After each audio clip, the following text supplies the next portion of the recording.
Ladies and gentlemen, welcome to our English debate. I am the Prime Minister. This is the Deputy Prime Minister, the Member of the Government, and the Government Whip.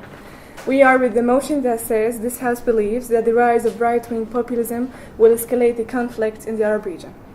First, let us define the key words in this motion. Right-wing populism is a political ideology that rejects the current political consensus. It is considered populism because of its appeal to the common man as opposed to the elites.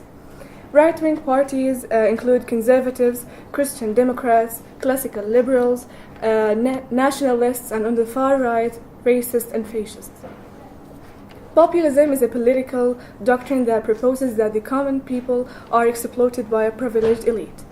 The underlying ideology of populists can be left, right, or center. Political parties and politicians often use the term populists and populism as pejoratives against their opponents. In a time of massive migrant crisis and slow economic growth, many far-right or nationalistic movements in Europe have been experiencing an awakening. The end of the Second World War marked the beginning of a long period of marginalization for the extreme right in Western Europe. Let us now have a look at some of the right-wing populism parties in Europe. In France, the National Front, now led by Marine Le Pen, had a right-wing extremist message with anti-Semitic elements. This entailed a shift from anti-Semitism to an anti-immigrant and an Islamophobic position. Anti-nationalism and anti-elitism are mainstays of the FN's program. The National Front was a marginal party from 1973, the first election it participated in, although there was a drop in some late 20s election. Since 2010, the party's support seems to have increased towards its former heights. In 2012, it won 18% of the vote.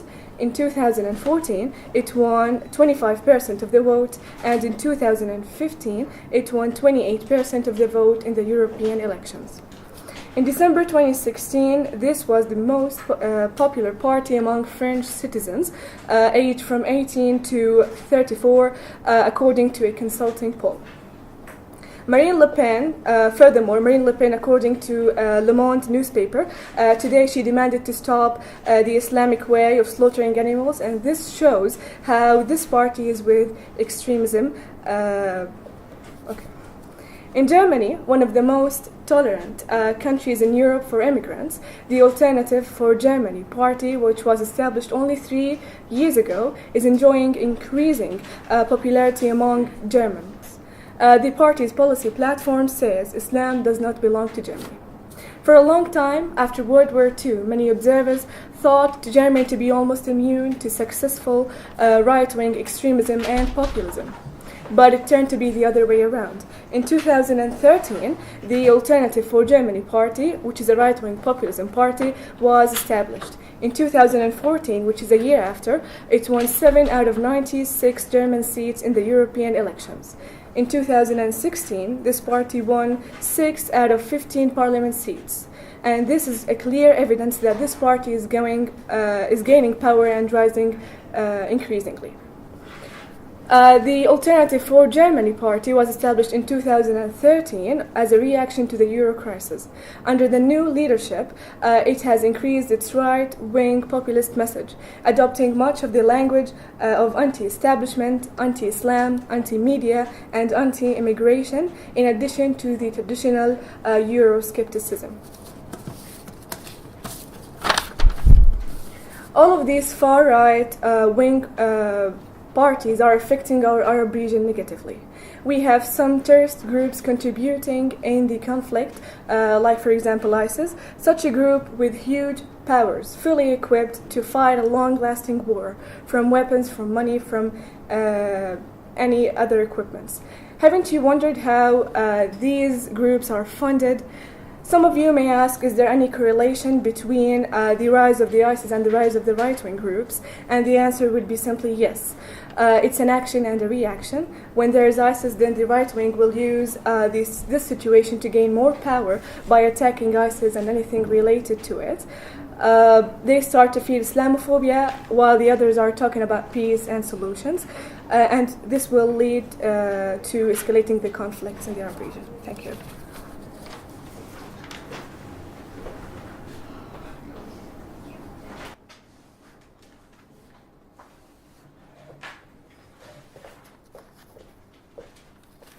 Good afternoon.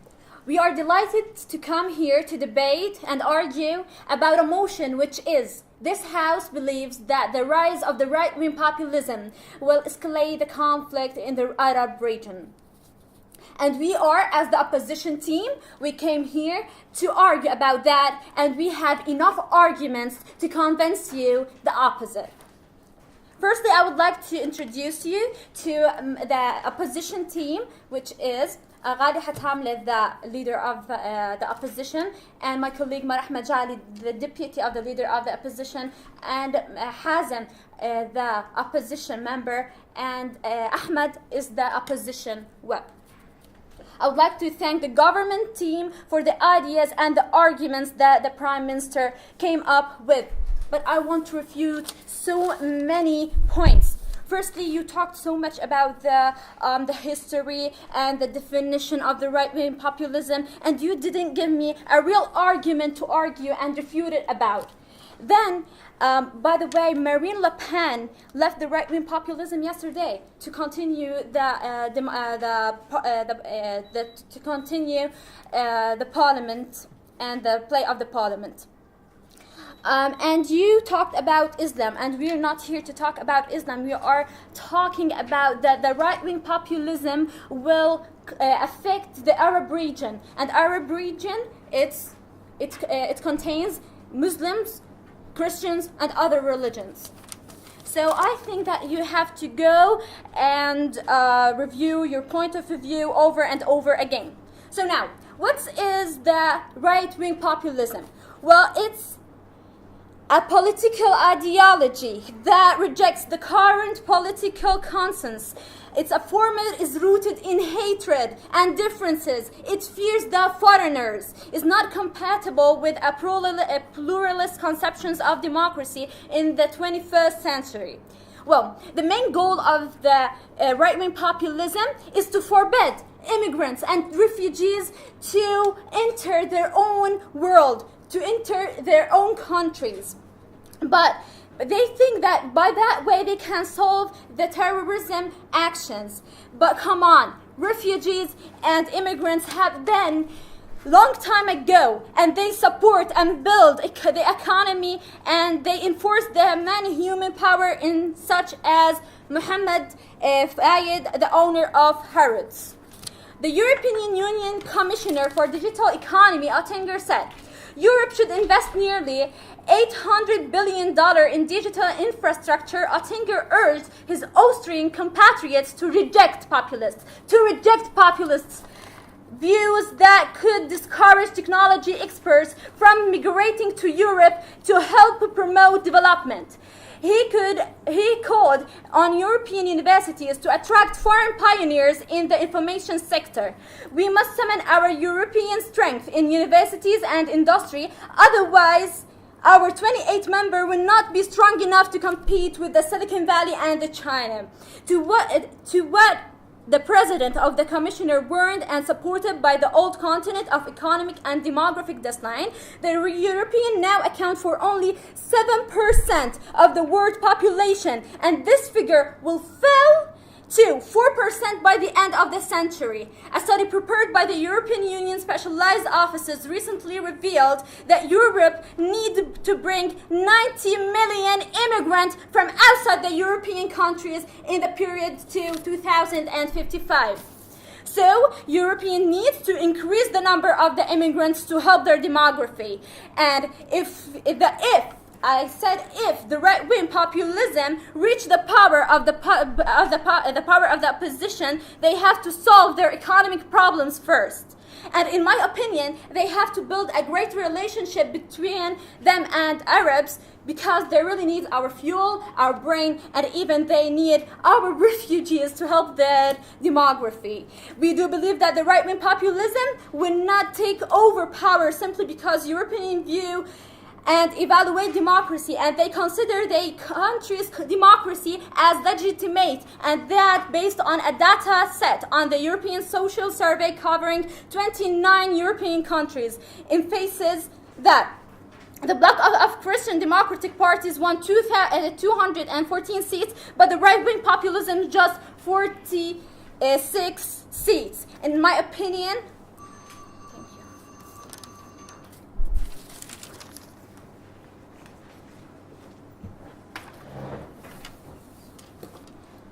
Hello everyone, I'm Gulistan Said Al-Kurdi. I am the deputy of the government team. Today I'm going to talk about two main arguments. The first argument about the Europe as an aged continent, and the second one about the ethnoculturalism in Europe. Actually, Europe's population will peak around 2035 and then begin slowly to decline. Official projections vary, with the UN Population Division predicting that Europe could lose up to 100 million people in the next 50 years. However, all projections agree, and I say agree, on the point that Europe's population will be older. According to Eurostat, and in current EU member countries, the population cohort between the ages of 15 and 64 is expected to decline from 67% of the total population to 52% by 2060.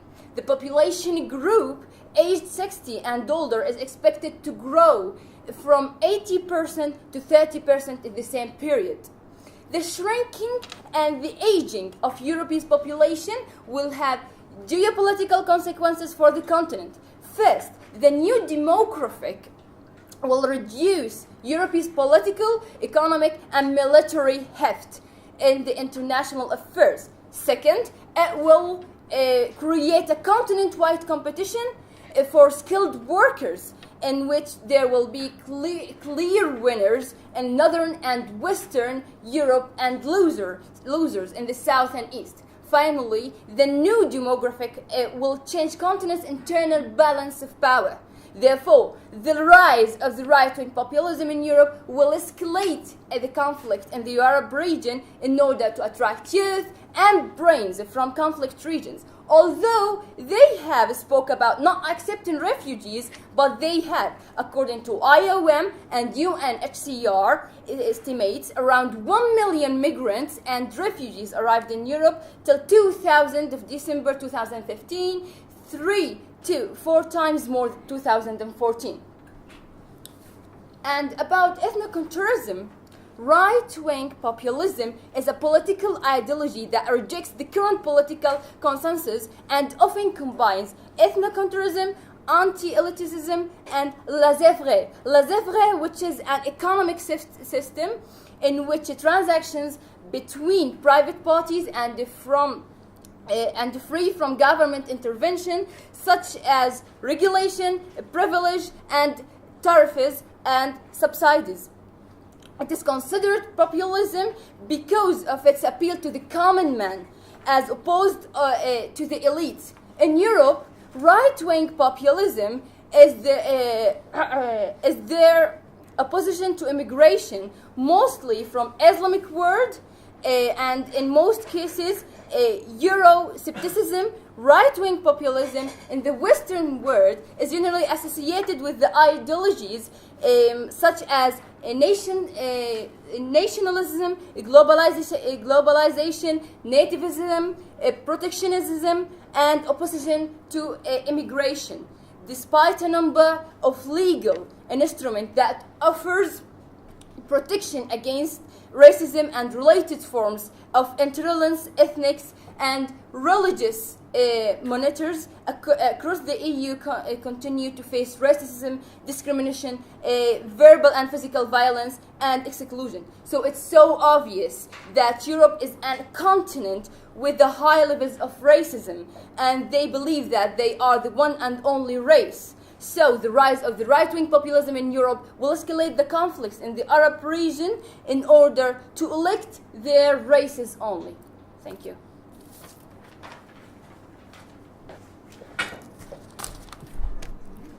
Good afternoon. Afternoon for my fellows from the government and the opposition. So let's start. I'm gonna start by saying you have been focusing in the parties in in Europe, and how they don't want to allow Arab and Muslim either refugees or immigrants to enter their country, but you haven't said anything about how it's going to be escalating the conflict in the area. So the conflict in the Arab region has started long time ago, in the past few years. Then the rise starts again and again. Oh, of course. Can I take some time? I just want to drink some water, please. Yeah. Thank you. Okay. So, in the past few years, the rise of the right-wing populism has found a way to get into the people's mind by saying the refugees and immigrants are taking our jobs, are taking our tradition, are changing our culture, and creating a phantom conspiracy. The support for the right-wing populism has grown a lot in the past few years. So, I just forgot everything. Take a moment, clear your head, continue. Fine.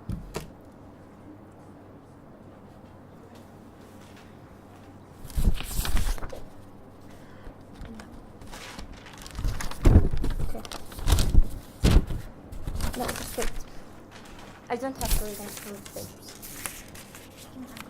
I have searched a lot in the few days about populism and how it's affected the world. So, as I said before, they don't want to allow any immigrants or refugees to enter their country because they are afraid they would take the jobs from their children or so on. So any other problems. The right-wing populism will not escalate the violence in the Middle East for so many reasons, because they want just to close the door on themselves in Europe, and they don't want to interfere with any other crisis around the world. That's the reason they will not escalate the conflict in the Arab world, in our opinion. Thank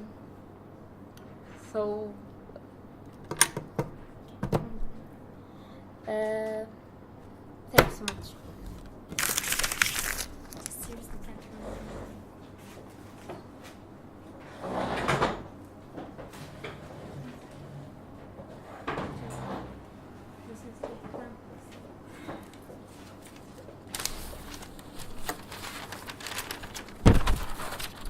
Okay, good afternoon, everybody. Okay, so my partners and my colleagues have been discussing the same subject, but they never focused at what they should have said. They never focused about the Arabic area and the Arabic nation, and majorly the Middle East.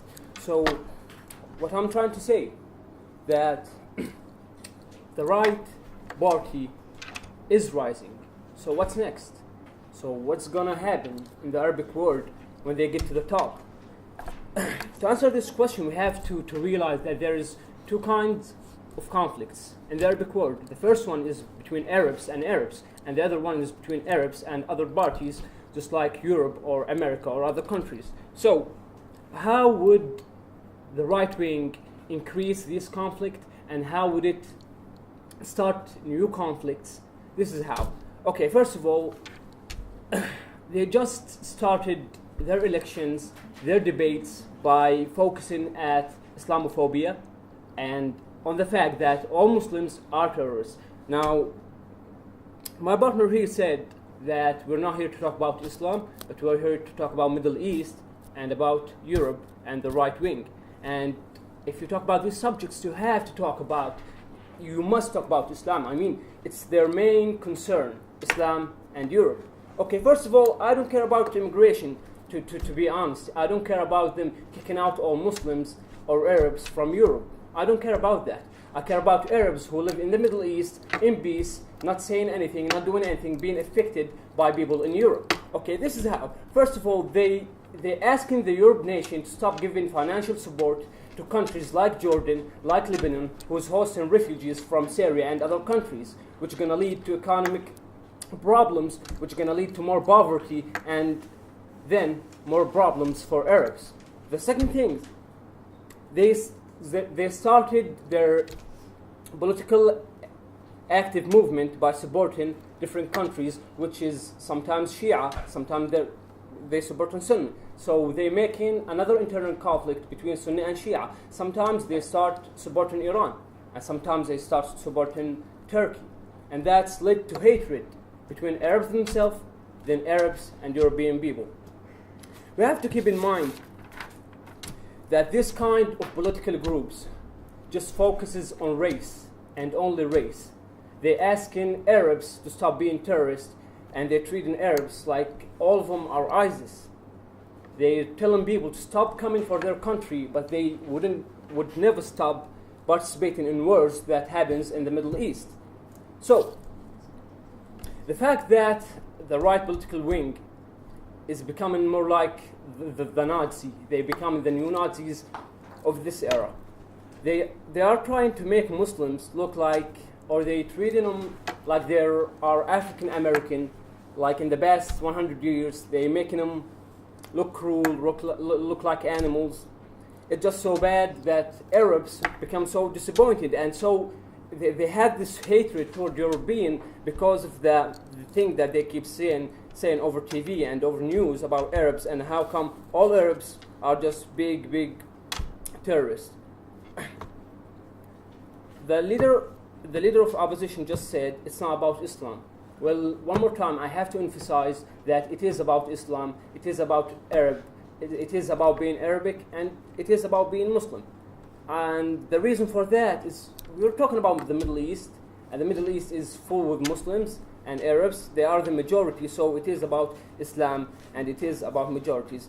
I want to mention an incident which happened with Marine Le Pen when she went to Lebanon. She's supposed to meet with the head leader of Islamic State of Islamic Party of Lebanon. He asked her to wear hijab, and she just said that she wouldn't wear it because it's bounding women's. It's making women. Clarification. Okay, go ahead. I'm thinking that you are talking so deeply about Islam, and we're not talking about Islam We because are. Arabs, they, there's Muslims, Christians, and other religions. So please don't specify anything. Okay. In reply to this, the majority of Arabs are Muslims, so we're talking about majority. More than 80% of Arabs are Muslims, so we are talking about Islam, and we are talking about Arabs as Muslims. Thank you.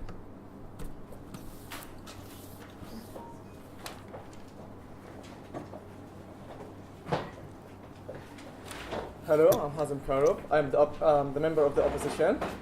First of all, I'm here to talk about our cause, which is this House believes in that the rise of the right wing will escalate conflicts in the Arab region furthermore. First of all, I want to rebut Ms. Rana, the leader of the government, which she said anti-immigration is a problem. It is a problem, but it's not our problem right now. It's a problem in Europe, and we're talking about the MENA region, the Arab world. And she said also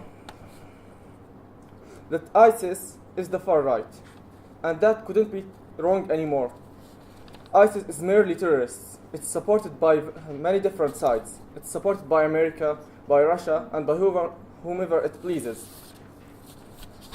They say they're opposed to immigration, but why? Their reasons come from within their countries, and each with different reasons.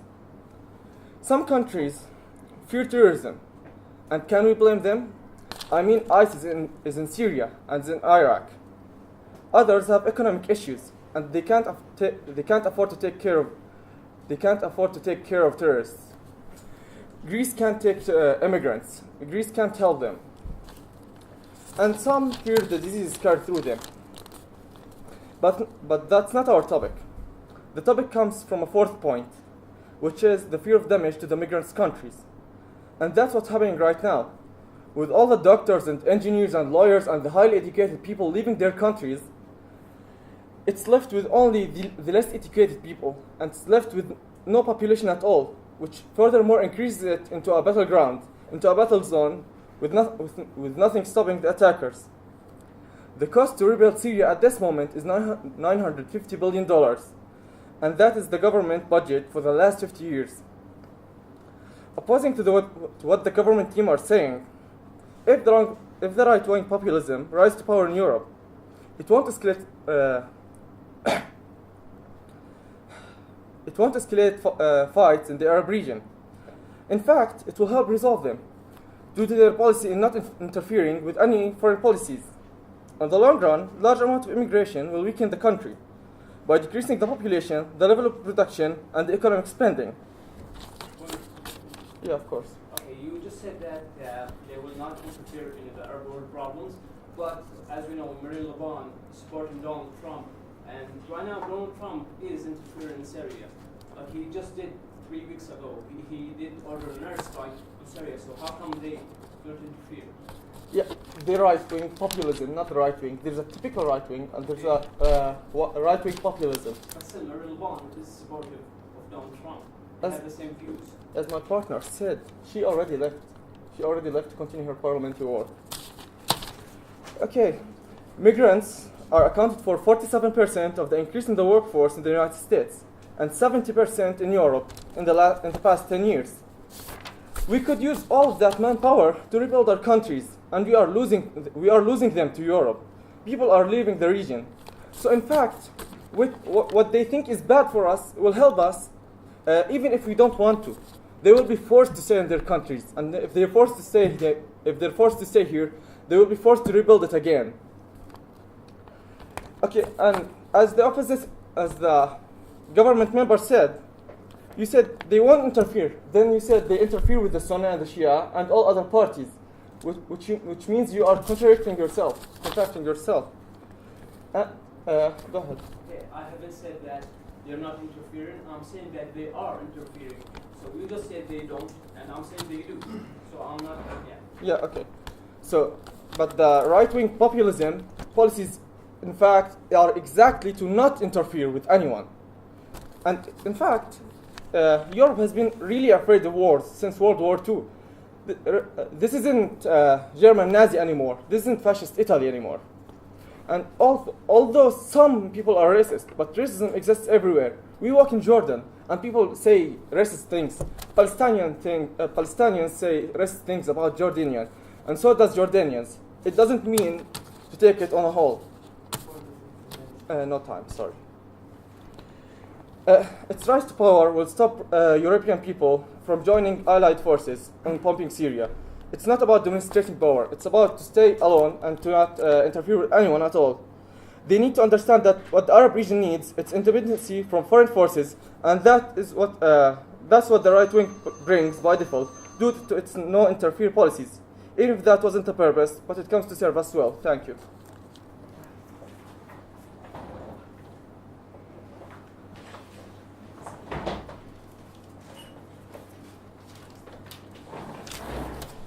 Okay.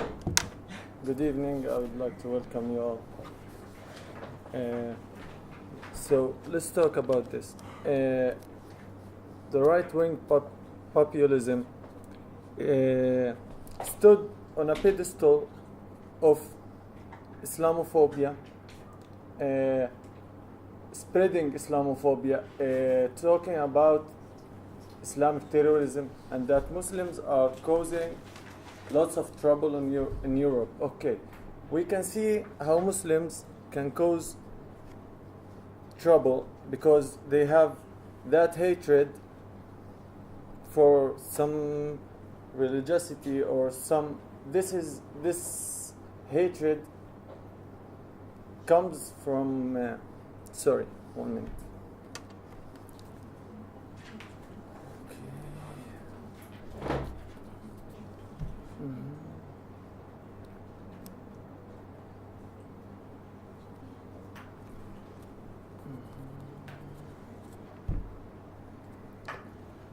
Okay, as my colleague said, the member of opposition.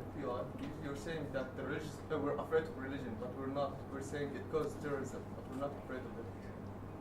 Mm-hmm. Okay, but you said too that Europe won't host any refugees or immigrants because fear of damage to the home countries, and because engineers, doctors are leaving for Europe. We're losing proficiency here. So if we see this clearly, if you go to Europe, you will find out that it is too hard to find a job. even if you're an engineer or even a doctor with a Middle Eastern degree. Please. We're talking that the right-wing populism will will escalate the conflict in the Arab region, not in the European countries. And you're talking about that refugees and immigrants, they will affect the European countries. We're not talking about that. Okay. I'm sorry.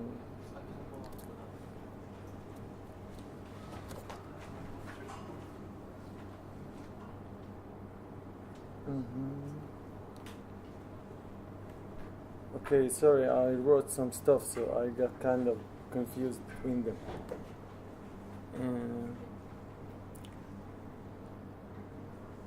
Okay, this refugee crisis in Europe, Europe is trying not to host any more refugees because of the spread of Islamophobia and this stuff. This is a vital part of the war going on in Syria, in Libya, in Iraq. Maybe it's not war that's going on, but people are getting killed. So if you bring back refugees to Syria, you can imagine the consequences of that. And that's how Europe, through their rejecting refugees, they are killing the Arab world, because economically Arab countries that are peaceful till now can't host these refugees. Financial help will be cut down on the Arab world. That's two options we get in. Either we get in debt or we will have some more revolutions. You just can't ask Arabs not to be Arabs because they live in Europe, which was demanded by Marine Le Pen, which said that she doesn't mind Muslims coming in France with a refugee, immigrant, or visitors. She just wants them to blend in within the French society and become kind of open for some traditions they can't put up with some acts they see on the street. So you just don't change the spots on a leopard, and you can't tell Arabs to change. Thank you.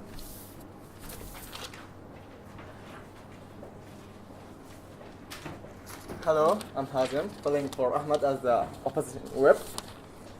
And first of all, I'd like to emphasize that the government only focused on one point and one individual. They only focus on Maria. While there are a lot of right-wing populism parties going on, and not all of them are like Maria. Although we said, in fact, our leader said she left, but 3 more people after her kept on going about Maria, Maria, Maria, even after we left her. And my team actually said really valid points. My leader talked about the economic effect, about the immigration to the countries, to both the migrant countries and the home country. And they said Europe needs we need refugees and Europe needs refugees. But our problem is to talk about the MENA region. So really we don't care about Europe. And their no refugee ban, their no immigrants ban is coming to help us. And in fact, also Goldstan, the government DBT, talked about the age average in Europe. And they talked about how they will escalate fights furthermore in the Arab region just to get... Yeah, of course. I said how it affects, when I said will escalate the conflicts in the Arab region in order to attract youth and the brains from the conflict region. So it will help them to solve that problem. Thank you. Of course, but Europe isn't willing to go into fights and spend money just to get refugees. They can't spend that money in their country. They don't need to spend it on wars. And you talked about globalization and nationalism. While nationalism is kind of bad, sorry, I just took one. But this isn't World War II. This isn't 1945. This is 1914. Europe is scared of fights. Europe is scared of wars. We can see that Netherlands, Sweden, Norway, and many of the European countries are afraid of wars. They're always neutral. They won't even go into fights. I just took one. Later, please. And although the member of the government made really good points, but after that, the web was stuttering. How can we trust you when you don't even know your points? How can we trust what you're saying when you don't know what you're talking about? No, sorry. No, sorry. And you talked about the aid that comes to the Arab world. That aid, is it helping us? Is that aid really helping us? That aid comes to the government. And as we can see in Syria with Bashar, the government is the terrorist. That aid is only supplying weapons and chemical weapons to kill the people. It's not saving them. No, sorry. The money Europe gives to Syria is only killing the people. Refugees might not die if they go to Europe, but they will lose their country. And we're not talking about Europe or the immigrants. We're talking about the Arab region. And the Arab region needs its people. They need it to rebuild. They need it to stop the wars. Okay, what would a man do if he lost his family? I would say, if I lost my family, if my family immigrated to Europe and I could never see them again, I would have nothing left. I would fight as well. But if my family was still in Syria, if my family were still beside me, I wouldn't fight. I would stand and help them. I would rebuild my country for them. Your POR? Your POR? No. Thank you. Should I? Yeah, of course. Okay, so you just keep bragging about Mary Levant leaving the right-wing party, but my friend, let me tell you, it's not about names, it's about ideology, okay? And the ideology she left and she planned in Europe, okay? You, my friend, let me tell you something. Those who do not learn from history are doomed to repeat it, and you are supporting the rise of new Hitler. The second thing, you just said that Europe is neutral. They're not, they just sent the troops to Pakistan and Afghanistan. France did, and last time I checked, France is in Europe. So how come that's neutral? Okay, but you say France sent, and you say the right-wing populism is rising. So it's not really connected. The right wing won't send it. The current policies are sending them, not the right wing. And we didn't say about Maria Luan. I said you kept talking about her. You kept talking about her. You kept mentioning her name. We're not talking about Maria or an ideology. We're talking about the right wing populism and its effect on Europe. Thank you.